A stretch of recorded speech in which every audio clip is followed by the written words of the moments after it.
Chers membres, en 2013, nous avons organisé pour la première fois une assemblée générale par voie électronique. À l'occasion de cette primeur dans notre association, je vous ai adressé la parole par vidéo avec succès. Aujourd'hui aussi, j'ai recours à ce moyen de communication car j'ai d'importants messages à faire passer. Comme vous le savez tous, l'AMCEP organise cette année son 10e congrès mondial trisannuel sous le thème « Les services publics d'emploi et le nouveau monde du travail ». Le congrès mondial est le plus grand événement AMCEP et le moment rêvé pour tous se rencontrer, échanger des quatre coins du monde, discuter de possibles collaborations, etc. Le 10e congrès mondial AMCEP est donc un moment phare.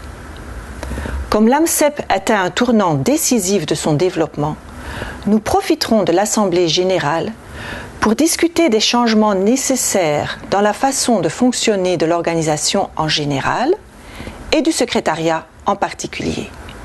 Comme dans une association fonctionnant presque uniquement grâce au bon vouloir des membres, il est impossible de faire de grands changements sans l'aide de ses membres, de vous donc.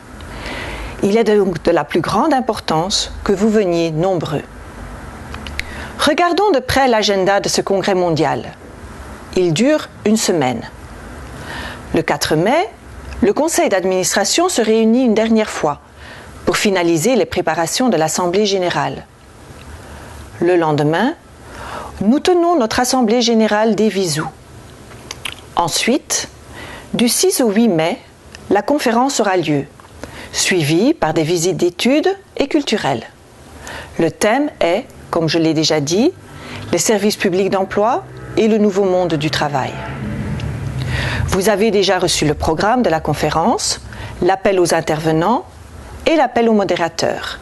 N'hésitez pas à vous inscrire, il y a encore de la place.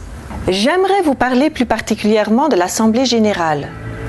Tous les 3 ans, durant cette assemblée, liée au Congrès mondial, nous nous réunissons pour donner des charges aux membres du conseil d'administration et plus particulièrement aux trésoriers, pour changer les statuts si nécessaire, et pour élire un nouveau président, un nouveau conseil d'administration et 2 auditeurs. C'est aussi le moment rêvé pour parler du futur de l'AMCEP. Inutile de vous dire qu'il vous faudra voter plusieurs fois. Le secrétariat exécutif vous enverra bien à temps tous les documents nécessaires pour bien vous préparer aux discussions et à l'élection de l'Assemblée générale, y compris bien sûr les lettres de motivation des différents candidats au poste de président et vice-président. Je tiens par la présente à vous remettre en mémoire les articles des statuts et du règlement intérieur au sujet des votes. Premièrement, il faut que la moitié des membres soient présents ou représentés. Les services publics d'emploi sont représentés par le directeur général. C'est donc lui ou elle qui doit être présent. Si par malheur le directeur général ne peut être présent en personne, il ou elle peut se faire représenter par une autre personne. Mais pour cela, il faut donner procuration à cette personne. Il y a 2 façons de donner procuration à quelqu'un. Premièrement, le directeur général donne procuration à une personne de son service public d'emploi. Ou bien, le directeur général donne procuration à un autre directeur général de son choix. Ici, il y a une restriction. Le directeur général à qui vous voudriez donner procuration ne peut qu'avoir 2 procurations de ses collègues. Il ou elle n'a donc droit qu'à 3 votes en total. N'oubliez pas de bien veiller à ceci. Il n'est pas possible de donner procuration à une personne de contact non directeur général. Enfin, les procurations sont envoyées sous forme de scan ou de PDF au secrétariat exécutif qui tient les listes à jour. Le BIT est le président des scrutins. Ceci veut dire aussi qu'il suit de près toute l'organisation des élections et qu'il fait le suivi des procurations.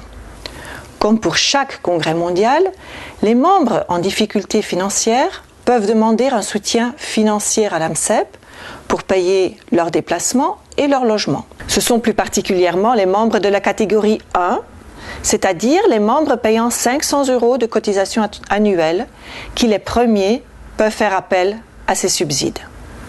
Vous trouverez les règles concernant ces subsides sur notre site web. Toutefois, si le budget le permet et sur dérogation spéciale de la présidente, il se peut que des membres de la catégorie 2, payant 1 000 € de cotisation annuelle, puissent aussi bénéficier d'une aide financière. Nous ne pouvons rien promettre, bien sûr. La demande se fait par simple mail adressé à la présidente, avec moi en copie. Pour finir, je voudrais vous rappeler que nous aimerions décorer notre 10e congrès mondial avec tout matériel visuel ou audiovisuel que vous nous ferez parvenir au secrétariat à l'adresse mail www.weeps.org. Nous pensons par exemple à du matériel reprenant l'évolution de votre service public d'emploi au fil des années, ou encore donnant une idée de bonnes pratiques ayant rapporté un franc succès, etc. Nous vous laissons libre de choisir ce qui convient le mieux d'après vous. Je vous remercie de votre attention et espère vous rencontrer nombreux à notre congrès mondial AMSEP à Istanbul en Turquie dans la semaine du 4 au 8 mai 2015.